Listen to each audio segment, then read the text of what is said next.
Okay, I think we're just about ready to get going. So good morning to those joining us from the US, good afternoon to those in the UK and Europe, and good evening to those in the Middle East and Asia. My name is Kathleen Barron, I'm the CEO of Mowgli, and it is a real pleasure to have you with us for the second webinar of the year. During this webinar, we'll actually be sharing our thoughts and insights around what we believe to be the missing piece in MENA's entrepreneurship ecosystem puzzle, the nurturing of human capital.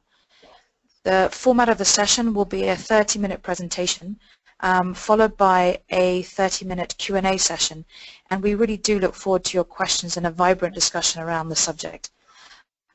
However, should you have a burning question during the presentation, please do send it through to us by posting it in the question section of the control panel, and then we'll try to address it during the Q&A session. In addition, should you wish to engage with us over Twitter during the presentation, the hashtag is #MowgliWebinar. So without further ado, I'd like to welcome our speaker and host for today's session, Tony Burry, who is Mowgli's founder and chairman. Tony, over to you. Thanks, Kat, and welcome everybody, and good afternoon, good evening, or good morning to some of you. As I was preparing for today, I asked myself a question. What would life be like without our human capital, without our human inspiration, or without our human aspiration?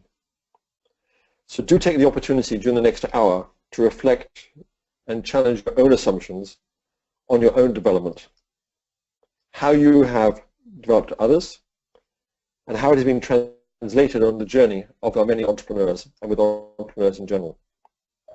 And as Kat has said, please do ask for questions as we go through of whatever depth you feel comfortable with in asking, and I will give the necessary responses. We're expecting over 100 online this afternoon from all parts of the world, and therefore looking forward to a rich discussion. But before we start, who am I?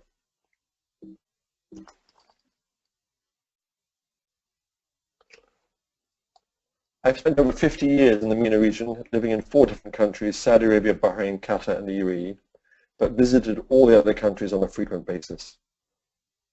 I was and still am an entrepreneur, having set up a number of businesses, 2 which are mentioned there, Contacts Partners and Mead Projects, which were both sold, and furthermore, recently set up in 2010, a new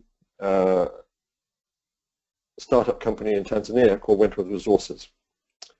And more recently, my activities have been in terms of what I call strategic philanthropy, with a school in the UK called Proud Park College, and in founding Mowgli in 2008 to provide mentors to entrepreneurs. And if you're asked to characterize today what does the Middle East look like and what does North Africa look like, many of the following terminologies we use of economic instability, lack of leadership, income inequality, unemployment. And there are so many, but this is a dashboard that seems to be the most common ones that go through. So the region is currently seriously challenged by many of these aspects. And when we look at the most significant challenges, they boil down to 3 at this moment in time. The first one being a chronic unemployment, a significant mass migration out of the MENA region and also out of Africa towards Europe. And what I call economic disruption being rampant, not only within the Middle East, North Africa, but also being in Europe. We don't have the economic resources which we once had at one time. So this is a cocktail, and what are the potential solutions? Well, we believe passionately that sustainable entrepreneurship, both in the long term and also the short term, provide viable solutions to address these challenges. And that's why we believe that mentoring entrepreneurs is so important. So let me just share with you why entrepreneurs are so important for society. First of all, they create wealth. Secondly, economic generation and regeneration through innovation. They create employment.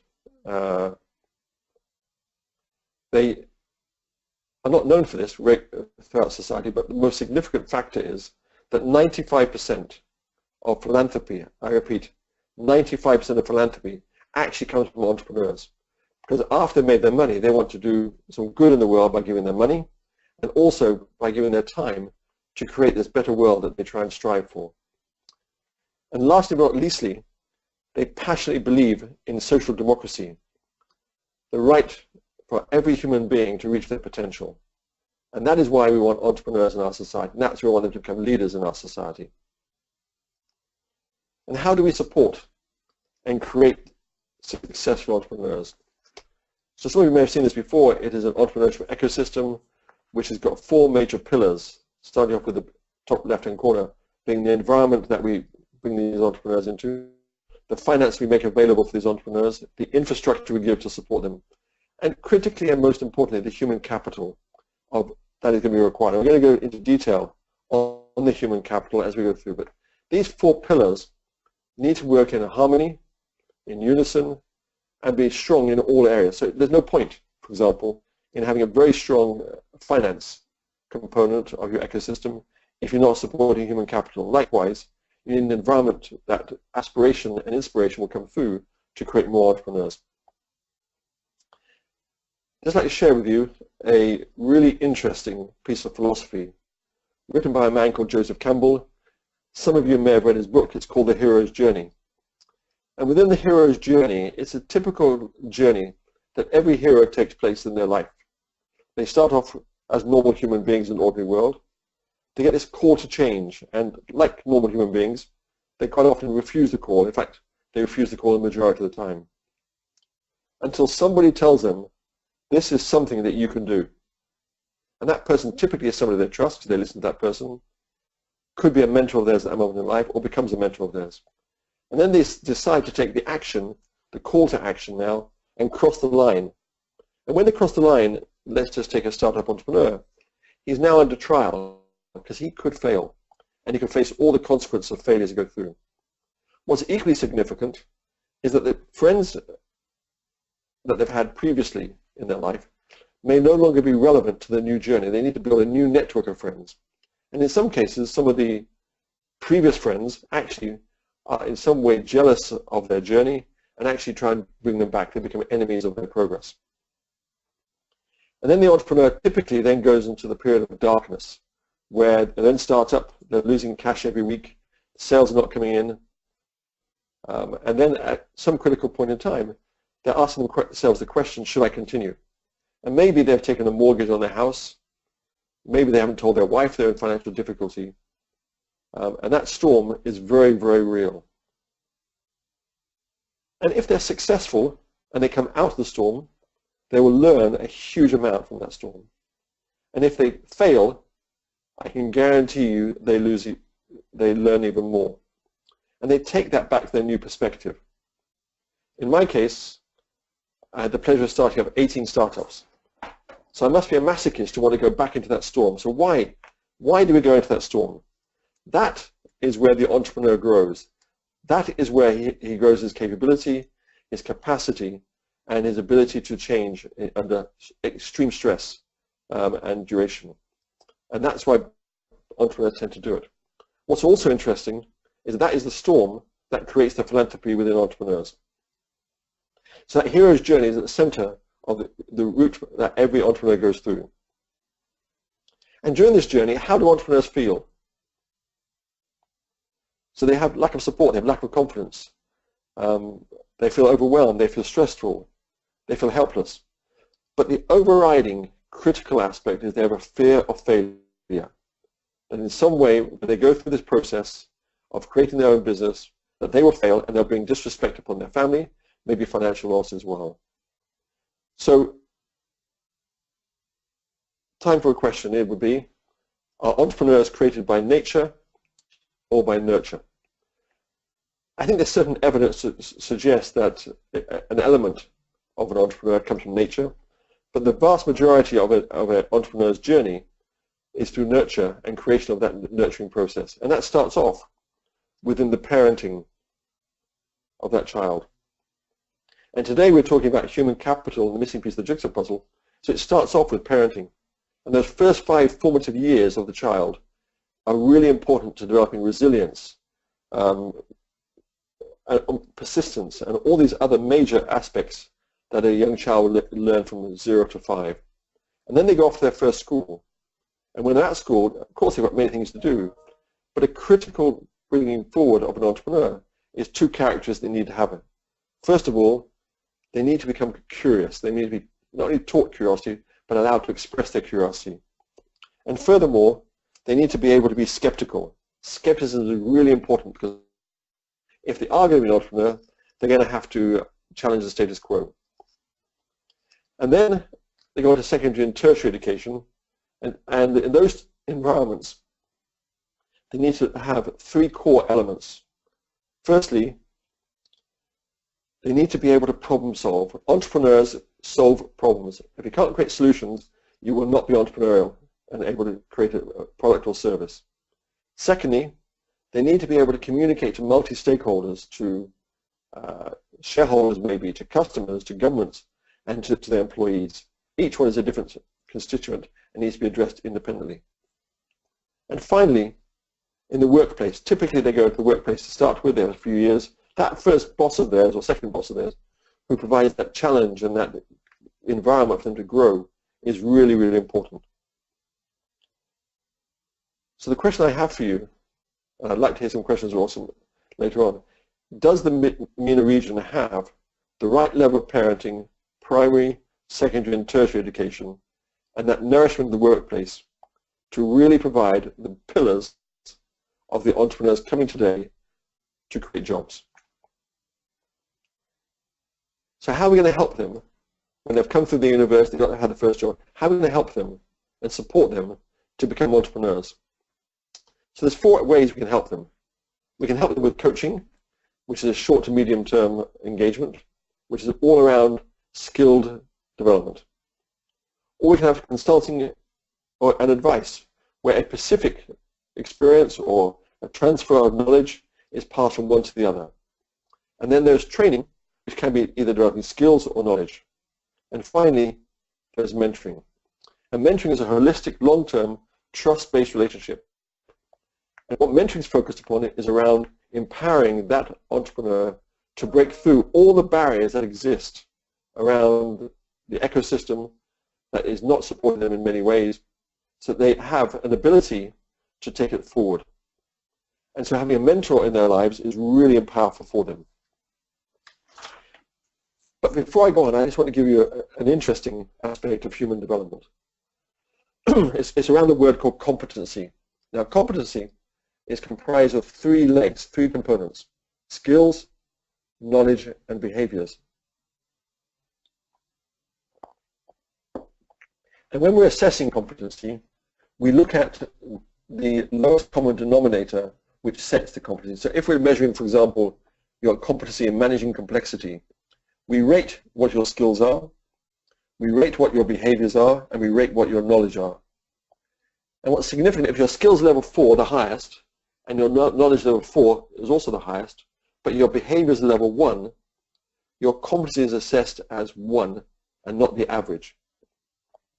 And if you look at the MENA region, they focus very heavily upon skills and knowledge and less so on behaviors.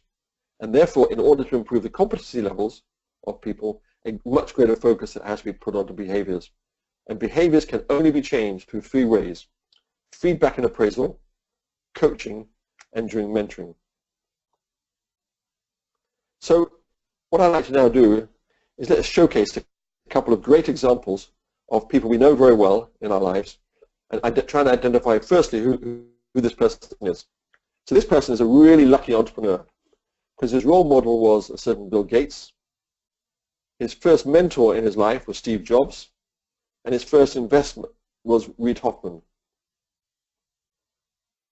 So he was really well supported as he came through his graduate education thereafter. And you all know him very well and probably use his business every day of the week. Of course, it is Mark Zuckerberg of Facebook. And my comment to all entrepreneurs is, if somebody like Mark Zuckerberg needed to have a mentor, then you do as well. A second one, which really I only learnt about in the last few months, was the great Great Hadid, the architect, world-class architect, an entrepreneur who is an Iraqi lady who unfortunately died, as we all know. But her journey was interesting. because she had a mentor who I didn't know existed. His name's Rem Koolhaas. He was her lecturer at architectural school in London. And when Zaha set up a business in London, a couple of years later he went to Holland and formed his own business as an architectural practice. And the two of them independently built up their own practices of architecture around the world. And they were classified as being in the top 5 worldwide architectural firms. And when she died, he was asked about her, and particularly asked about the fact that she was a mentee of his, and that she was competing on the world stage and taking work away from him, how he felt about it. His comment was, she was basically family. A very powerful statement. There was no competition. He also said she was somebody with a rare kind of courage. And the relationship was based on shared ambition, shared empathy, shared interest, and a strong motivation to challenge the same things. And he finally said, I think she made an enormous contribution as a woman, but her greatest contribution was as an architect. So even somebody like Zaha had a mentor at the very core, helping them through all their journeys. So I just want to introduce what does Mowgli do, because some of you may not be aware of us, and what we do, and how we do it. And so what Mowgli does, it provides mentoring programs that inspire, connect, and guide entrepreneurs and leaders. And we do this in 3 different ways. We give an experiential training and nurturing of selected mentors. We strengthen the entrepreneurs and their businesses through the mentoring process. And then we build a global community of mentors and mentees who can interact with each other. And these are the foundations that we provide to all our entrepreneurs and all our mentors within our alumni.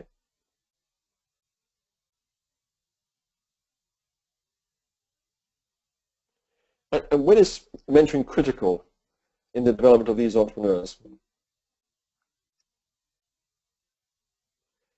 There are 3 critical phases. The first one is in startup, when the entrepreneur is going through the typical hockey stick, as I call it, when they're losing cash every single week, their sales aren't coming through, and they go towards the bottom. At that point in time, they become extremely stressed and irrational in many ways and don't make the right decisions, unless they have a mentor beside them who is able to help them through that process. And the second major role of the mentor for those entrepreneurs who don't succeed is to ensure they capture all the learnings possible, having gone through that storm which I talked about earlier. The second phase is when they go to growth. Now, the DNA of an entrepreneur is not the best for putting the various elements that lead to growth, such as business processes, organizational structure, legal frameworks. All this needs the competency of somebody else.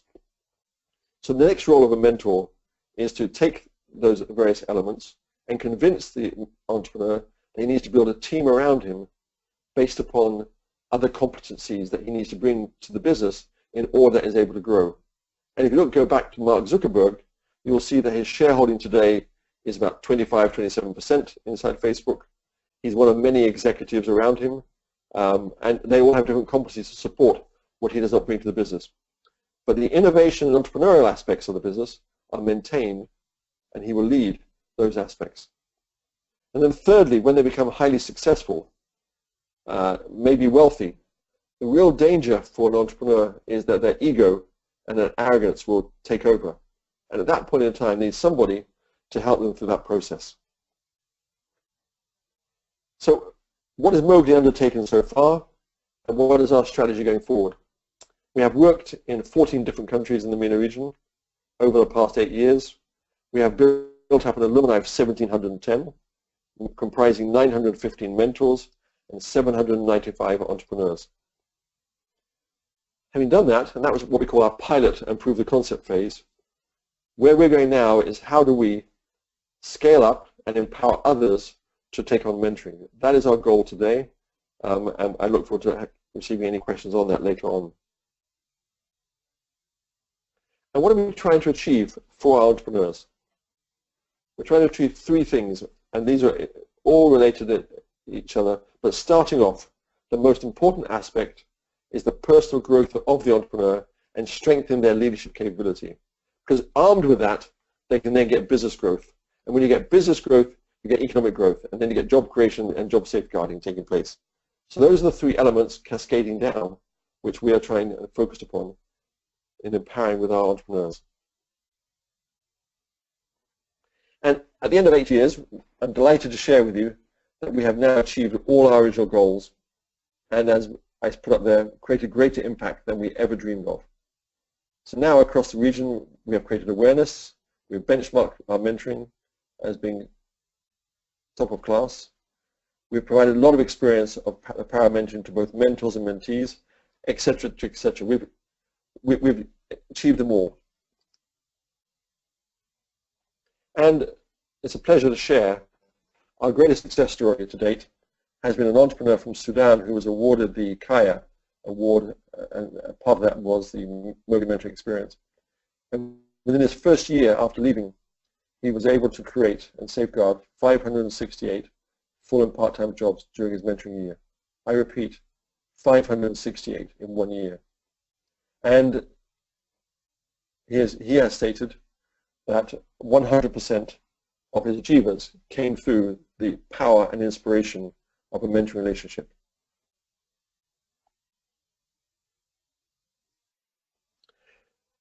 So this is a really interesting slide. There's a term which I'm going to call the return on mentoring investment, ROMI.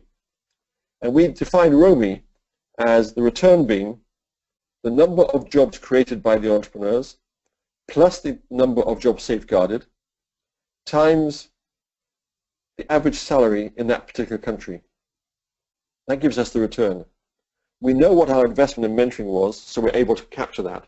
And the return on investment in the first year, I repeat, the first year of the mentoring relationship was 890%. Not the second year, third year, and fourth year aggregated together, just that first year. Now we're not going to take all the credit for that 890%, because a number of other actors in the ecosystem have also supported these entrepreneurs. But I don't really mind. 890% is a staggering figure. And in two areas, 455% was created in job creation and 435% was in job safeguarding. And then when we look at the countries on the right-hand side, you'll see that Lebanon and Jordan were the two highest performers, and then it went down into some of the more difficult areas, and unfortunately Egypt is at the bottom of that list. So what have we learned? What were the key lessons we learned from this, apart from the fact that we got the various ROMI scores? Firstly, holistic mentoring ensures greater return on investment. What I mean by holistic is around the whole human being, his life, his personal life and his business life, because the two are directly interrelated.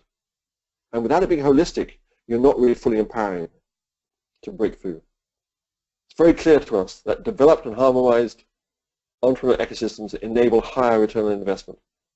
It almost sounds common sense, but it was very clear when you look at the top and the bottom of those scores that came out by country. And then we came up to try and find a formula which would describe these changes, and we found one in capability minus interference equals success. I'm going to go through it in a bit more detail in a few minutes' time. Investment in equals return on investment out.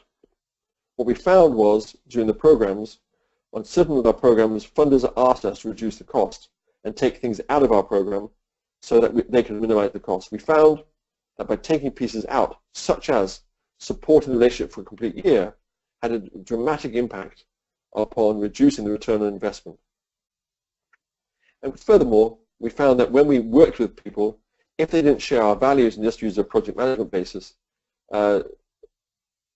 values always provide a greater return on investment. Let's just come back to that formula, because it's really important, I think, for us all to understand. The capability of the entrepreneur can be measured, from being an average entrepreneur, a top-class entrepreneur, to somebody who may be a micro-entrepreneur in terms of capability. But this term interference, if you have an average entrepreneur and he has very high interference in his life, whether it's in his personal life or his business life, the chances are his success will be limited. And that's what came out of our scoring. And this interference is really important from a mentoring perspective, because part of the role of the mentor is to limit that interference down and keep you focused on that business. And that can be involving personal issues. It can also be involving family issues, which is personal anyway, as well as business issues. And that formula, I think, is really powerful in the way we go forward. So mentoring is critical for entrepreneurs and leaders, and human capacity development is of equal importance to the provision of human capital. So when I see in the Middle East today that there's availability of funding through banks, etc., I'm delighted. I'm delighted for the entrepreneurs. But it really concerns me, are we actually supporting them well enough in their own development to be able to provide the best returns, the optimized returns on the capital they're being given.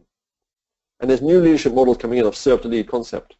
And of course, under the serve to lead, the greatest service you can provide to another human being is actually to mentor them.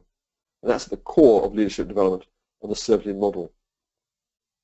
So in order for the various countries in the region to get the maximum return on entrepreneurial investment, they need to make sure that human capacity development is also covered. And as I said earlier, entrepreneurs and leaders are created through nurture with holistic mentoring at its very, very heart. And the sustainable development of societies and economies can only be enhanced further with significant investment in mentoring. I just want to go back to that point again. There needs to be a greater focus within the region on funding and developing human capacity and capacity development. And part of this investment needs to be done within the mentoring space through the training and preparation of mentors, the provision of the foundation, the facilitation of the mentoring relationships, effective mentor and entrepreneur matching, and facilitation of the ongoing supervision and support of the mentoring relationships. I am really looking forward now to hearing some of your questions, and please, the greater the number and the greater the depth, the more engaged our conversation will be having in the future. So over to you now, Kat. Thank you very much for that. And we've got a couple of questions that have been coming in. So I'll kick off now straight away. In your view, what is the current situation of mentoring in the Middle East and North Africa region? And is there a difference in terms of the uptake within one of the regions versus the other? So what is confusing in the Middle East is the term mentoring. If you go back 4 or 5 years ago, the biggest buzzword in the region was entrepreneurship. In many ways, the biggest buzzword today is mentoring, because of every program being brought in by the donors, they're including mentoring as a part of that package. And mentoring is now being used for providing on-the-job training, being used for providing advice. Mentoring word is being used for sharing an experience. But in terms of holistic mentoring, there's a paucity of mentoring taking place within the region. And this is primarily because there is a cost involved. There's a cost involved of training the mentor. There's a cost involved in the selection process of the mentors and the entrepreneurs, making sure you get the right match, because you're now going to serve the needs of that entrepreneur. And then supporting that relationship over the first year so that you're able to see them go forward maybe in multiple years thereafter. And if that investment does not take place, then the mentoring relationship will be superficial in many cases and will not empower them. I want to make it very clear, providing advice to an entrepreneur is really important. Providing training to the entrepreneur is really important. Providing coaching to the entrepreneur is really important. But if they're not empowered to take advantage of all of this, what will be the return on their investment being made? To answer your supplementary question, I think, which was around which countries have we seen the best take-up? Well, the figures share it. The best returns we achieved on mentoring were in Jordan and in Lebanon. Those 2 countries achieved the greatest returns on investment. So I would say to you, those are the 2 countries at the moment who've embraced the mentoring, but it's unkind to say that too fully, because it all depends upon where the funding came from. Let me just share with you that so far in the mentoring space, to my knowledge, less than 1% of the cost of the mentoring currently being done in any form in the Middle East is actually being funded by parties in the Middle East, government or otherwise. So that would give you a fair reflection. 99% is being funded by people, philanthropists, by governments coming from outside the Middle East. Thanks, Kat. Great, thank you. And what does the evidence say about the impact on entrepreneurs and startups who have access to a mentor? So we have if you go to our website, you'll see our past impact assessment reports, which go into a lot of detail. And we're about to produce in June our latest impact report up until the end of December 2015. And in there you'll see some interesting data on the impact on startups. But there's a couple of other issues which really should be shared with you. Because many of the countries, actually most of the countries in the Middle East, do not have bankruptcy laws, most businesses start up initially in what I call the informal sector. And only when they have become established do they actually move to the formal sector and become registered. And so when you look in the Middle East and you see the figures done by the governments, they can claim something like 90% of businesses succeed as startups within the region, because they fail usually in the informal sector. So they don't have the disgrace of being a failure, plus the financial liabilities of being a failure. So how has mentoring helped in that phase? Mentoring has helped every entrepreneur to create jobs and safeguard jobs. The number of actual entrepreneurs who have not succeeded with mentoring is very, very few by comparison. What we have seen, however, were not failures. It's people deciding that they want to go back to employment. And one of our favorite terms is many of the startup entrepreneurs are actually what I call wannabe entrepreneurs. They want to be, and they dip their foot in the water, they feel the temperature, and then they pull out and go back to full-time employees. So look at the impact reports coming out in June. Look at our past ones, and I think you get lots of rich data in there. Thanks, Cap. Thank you. And what do you think are the necessary conditions for mentoring to be successful in the region? The first one is investment. Investment not only in terms of funding, investment of people's time, investment in terms of putting the right infrastructures in place to support the relationships. So that's the first one. The second one is, I think, is people taking real notice across the world that human capital is the defining feature between different countries today. I read a few days ago an interesting article which is going back for centuries now, not just decades and centuries, of how the world has been brought on. There's two critical elements which they were highlighting. One was the development of human capital, but the second one was really interesting. It was the ability for that human capital to express itself. So I would say to you, the ability for mentoring to really express itself in the development of people would be a key factor. And I think that most of the programs which come into the region, and most of the incubators, accelerators, etc., they're doing a great job at this moment in time. But having human capacity development, including mentoring within their armory of support for those entrepreneurs, would be a really powerful statement to make. Thanks, Cap. Thank you. And what do you think are the main factors that hinder the return on mentoring investment in the Middle East, and why do you think Lebanon, for instance, is more successful than Morocco? I'm sure that's been asked by a Moroccan, by the way, but that's another matter. But first of all, I think the Lebanese, in particular, their capability, if I go about this capability plus inside minus interference equals performance. Lebanese entrepreneurs are legendary. They're very entrepreneurial in the way they go about their business, number one. Two, they have less interference in the way they live their lives, both their personal lives and their business lives. The government there is trying to do their best to support them and give them an ability to go forward and create jobs. Thirdly, they have an ecosystem there. I mentioned harmonious ecosystem. That they have a harmonious ecosystem where the players are coordinating, cooperating, sharing best experiences amongst themselves, so they're able to support that entrepreneur. I'd also go back to education. The parenting is different in Lebanon compared to some other countries where they allow the children to fall down in their first 5 years and have to pick themselves up.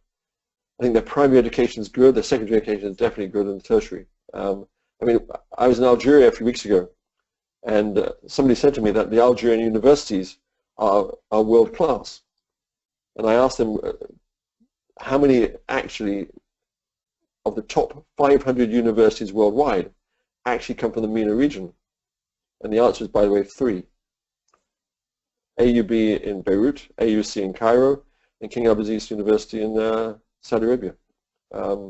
So getting world-class education in would really help that process. All of those added together provide a cocktail of creating good and successful entrepreneurs. Thanks, Cap. Thank you.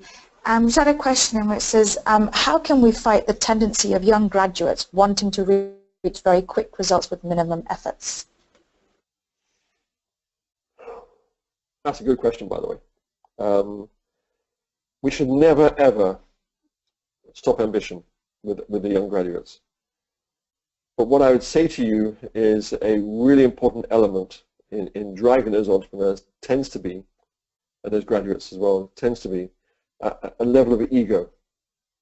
And they need help. They need serious mentoring. The first mentors in everyone's life should be their parents, and then later they should acquire other mentors. But I think really it's somehow keeping their ego in check is the key determining factor. And in order to have that, there needs to be more role models out there who are able to come back and talk to these young graduates. But don't kill the ambition. Let them have that ambition to be great entrepreneurs. But let's surround them with people in the same way Mark Zuckerberg was. As I said earlier, his role model is Bill Gates. His first mentor was Steve Jobs. And he had Reid Hoffman. And he's had many others, by the way, in his life, helping him through. That nurturing process is really powerful. And that will actually help them. Kat? Thank you. So a comment and a question. You have captured the key environment and cultural challenges in MENA. So to focus on the cultural aspect, how do we educate the stakeholders, parents, educators, etc., that besides the prevailing culture of education, qualifications and secure jobs, either in the public or major corporations, there is entrepreneurship, which can be a wonderful road to success?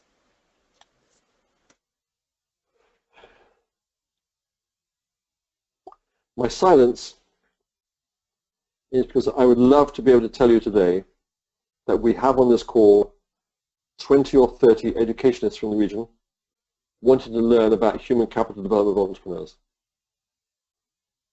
We do have educationists on this call, by the way. I know who they are. But there are people who have been coming from the Western world who are interested in this subject from a point of view of what they need to do with education going forward, wherever they may be applying that trade. So I don't know how to create the awareness within inside the region to learning about what has been happening within the space. And it's that propensity to learn within the educational system, within governments, and embracing it is a real challenge, because the public sector within each of the countries is large, much larger, by the way, as a percentage of GDP than most countries have in the world. But they're not engaging. It is not engaging in the debates that take place around this subject. I think it's really difficult, therefore, for them to really appreciate what is required in developing entrepreneurship. I could go further, but I think that gives you the best answer today. Kat? Great, thank you. And again, a comment and a question. It's actually from Morocco. He says, my example is in Morocco, where the education system is in a very deep crisis, and for about 20 years have been lost because of a bad strategy and a conflict between the Arabic and French language as a capacity development vehicle. So can mentoring really help fill the gap in terms of this human capital? Absolutely. So let me share with you one of my dream projects was actually in Egypt. I had a major corporate who was interested in sponsoring their executives within the country, as a major multinational, by the way, I should add. And what they would do is have these major executives in this company mentor the leaders of the higher educational ministry, so that they would be able to learn from those mentors the experience they've had, so that they could really build an educational framework for higher education within Egypt. It never got off the ground, but if I can use that as an example where mentoring. By the way, Everybody has mentors. Top leaders in the world have mentors. It's not just entrepreneurs. Every human being needs a mentor. Somebody, and my definition of mentor is somebody who tells you the truth, and it's not necessarily what you want to hear. So it's getting mentoring into all levels of society. I just pick upon entrepreneurs because they today offer the greatest return that we can have on our investment in mentoring. But that is not mean to say inside Morocco, for example, that there's not a role to play for mentoring of educationists, particularly in the public sector. So yeah, I do see it very much so, and I wish we could get funding. I wish we get engagement on that. Thanks, Kat. Thank you. And just sort of actually in response to your comment regarding the number of universities within the region, several high-profile successful entrepreneurs didn't go to university or in fact dropped out. Isn't university education essential, particularly in the region where there is a lack of high-ranking universities? Can you repeat that last bit again, Kat? Sure. Is a university education essential, particularly in a region where there is a lack of high-ranking universities? So, first of all, university education is not required to be a successful entrepreneur. We have many, many, many, many cases of entrepreneurs who were successful, highly successful, who never went to university. Let me give you an example that comes straight to my mind, is Richard Branson of Virgin. He left school before he finished his A-levels. He never went to university at all. And he became a very successful entrepreneur, as we know, with Virgin, not only Virgin Airlines, Virgin Media, Virgin this, Virgin that. I think he's got 127 different business lines under the Virgin Group these days. And when you hear a lot of entrepreneurs, they do not need university education. So I think that we need to help the entrepreneurs from wherever they come to support them. So, of course, within the Middle East today, there's a great focus upon creating entrepreneurs out of the young, and therefore there's a focus upon on graduates. Because actually, when you look across the unemployment rates within the region, the unemployment rate for graduates is very, very high indeed, and therefore that's where the focus comes from. But we don't have to focus on universities.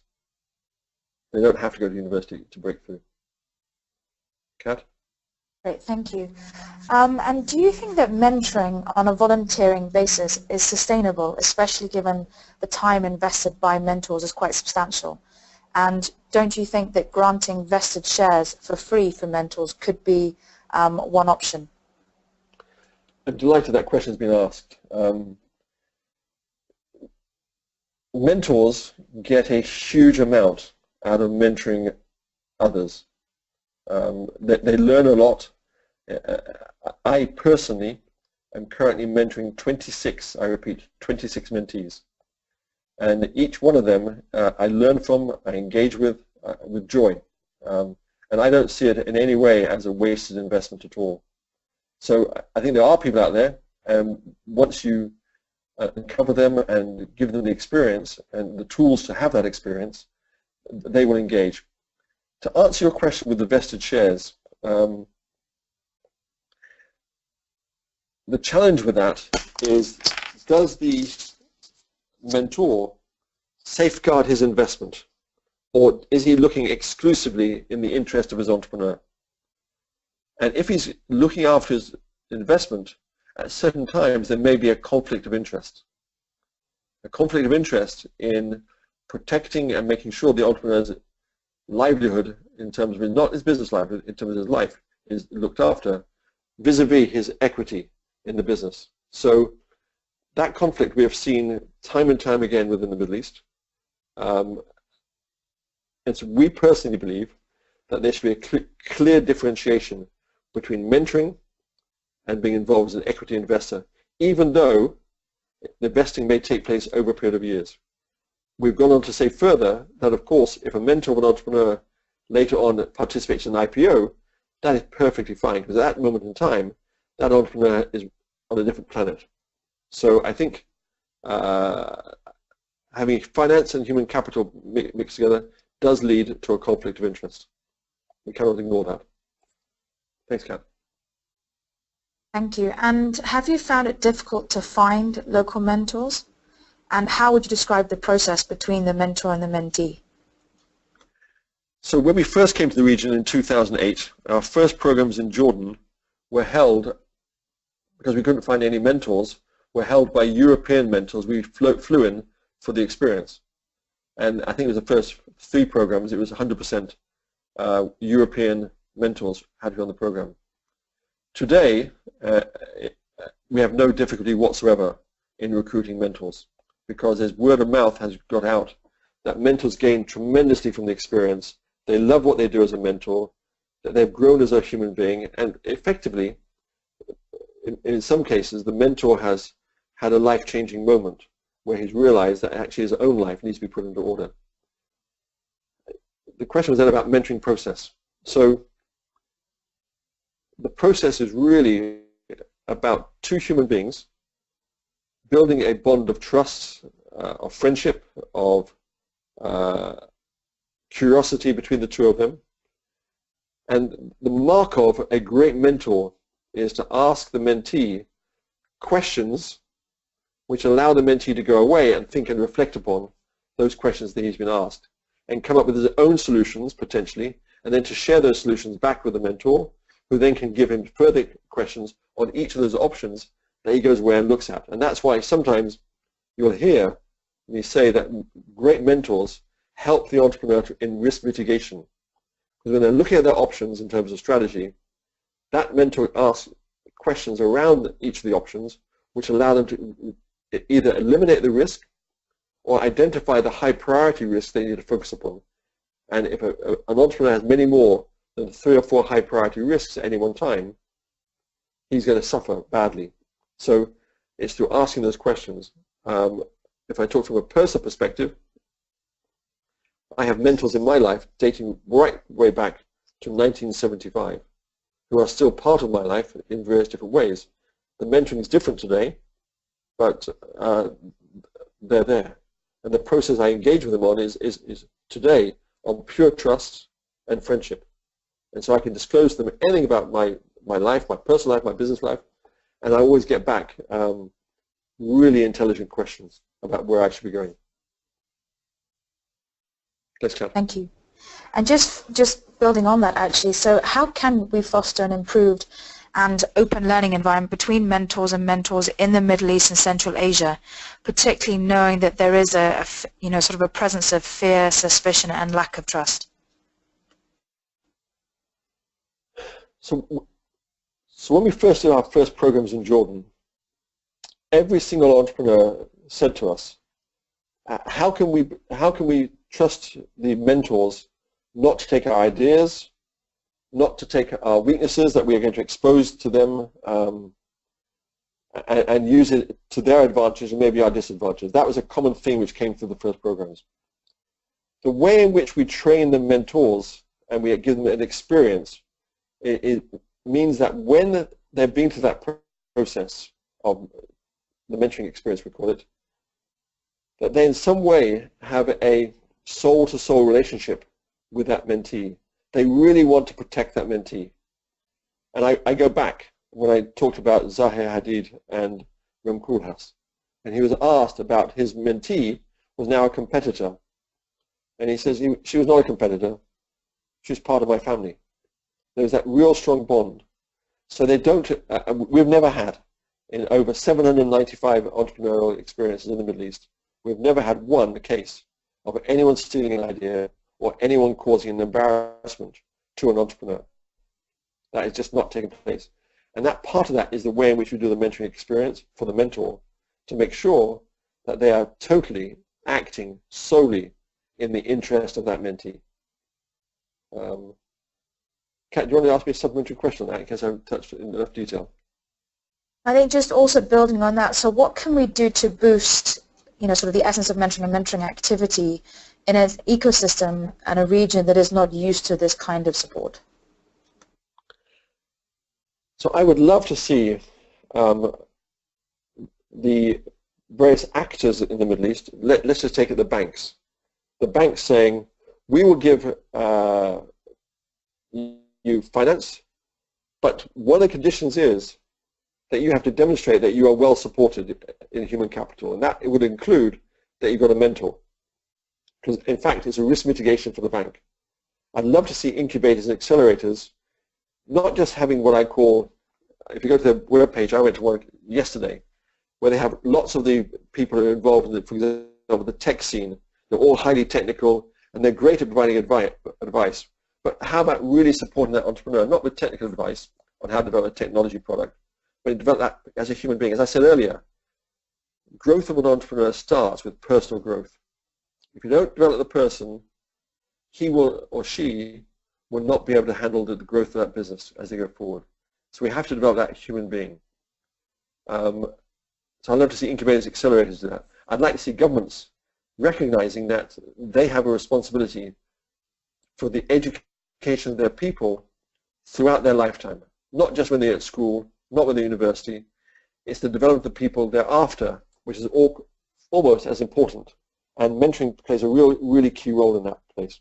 Who else could we bring into that? Universities, helping people to understand what the value of mentoring is and how they can actually get a mentor.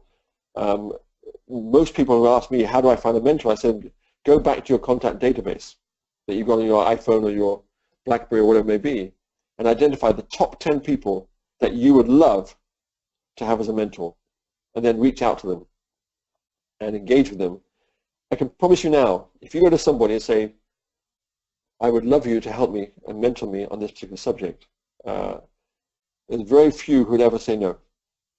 They might say they're too busy, but that's the limit of what they'll say back to you. So you can find those mentors out there. Kat? Great, thank you. And if somebody wanted to set up a mentoring program, do you provide a guide or a step-by-step plan for them to do this?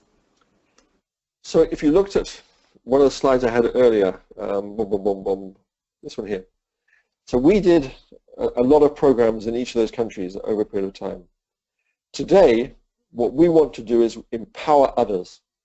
So if I say to you, one of my dreams is that over the next 5 years, we will set up within each of those countries local mentoring organizations, and those local mentoring organizations would use our toolkit, which would have been developed for us, but funded by an independent charity, foundation, and that toolkit will be given to a local mentoring organization.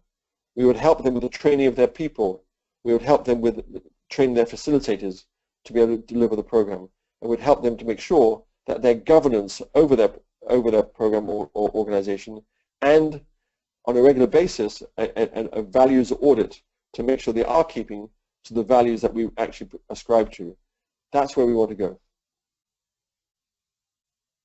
Kat? Thank you. And just going back to your, when we're talking about the universities and sort of developing the youth in that way, do you think that we need to provide entrepreneurial incubators to offer an alternative pathway for some of the young people? So I think the question is saying that some of the young people coming out are not able to find jobs, and therefore maybe if they can set up their own businesses, that would give them an opportunity for employment. I think one of the hardest pieces of advice to tell somebody is they don't have the entrepreneurial capability to form a business. But it's so important that you tell them that, rather than them go through and A, waste a few years of their life, but B, typically take money from their family onto businesses which won't succeed. So really, the careers advisory of these universities need to step up to the plate a little bit and help the students to make the right choices for them when they leave university or leaving school. Make sure that at school, the school I mentioned earlier to you, which was Prior Park, where's it gone? There we go, the school at the bottom left-hand corner. We are seeing an increasing number of students leaving the school at age 16 and taking what we call vocational training. And the careers advisory is really a key element in determining that. If you're not going to get significant enough grades to university and you feel you are more attracted to a vocational life, take it. So the ability, therefore, in the universities to have careers advisory is really important, and schools. So I think the solution for those individuals who are coming out is to make sure they get the right advice around their careers. Kat? Thank you. And we're just in the last sort of 1 to 2 minutes of the Q&A session in the webinar. So just a quick one. You've defined mentoring as a holistic process. This means a big commitment for both mentors and mentees. This may have a key sort of explicative of the variation of the Romi in the region. How do you think we can improve the commitment of mentors, mentees, and other stakeholders to make it successful?